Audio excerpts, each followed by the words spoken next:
Once you've completed a solid thesis statement, you already have the backbone of your essay complete. A bit of planning will create topic sentences to provide you with a skeleton. Brainstorming what you want to say about each point will provide the meat for your skeleton. But it's not until you elaborate on each point through the writing process that your essay has some real muscles to flex. Let's run through an example of how to write a full-body paragraph with significant elaboration. For this example, our thesis will be, all students should be provided with free lunch at school because the reduction of distractions and embarrassment it pays for is worth the heavy cost to taxpayers.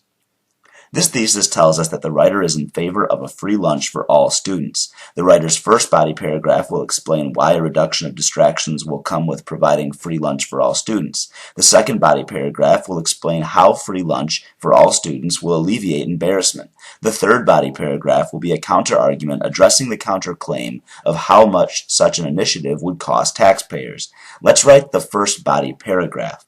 We'll need a transition, reinforcement of the claim, and repetition or restatement of the first thesis point to create our topic sentence.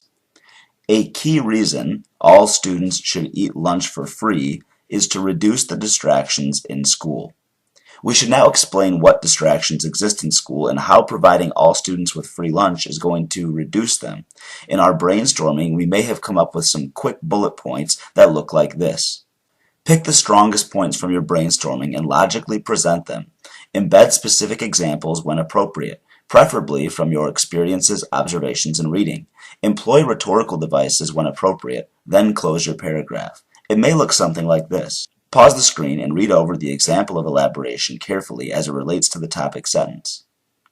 Depending on the prompt you have to work with, you may have more clear and specific examples at your disposal than other prompts. Using appropriate vocabulary, clear examples, rhetorical devices, and staying on topic will lead to meaningful, thorough elaboration for each of your body paragraphs.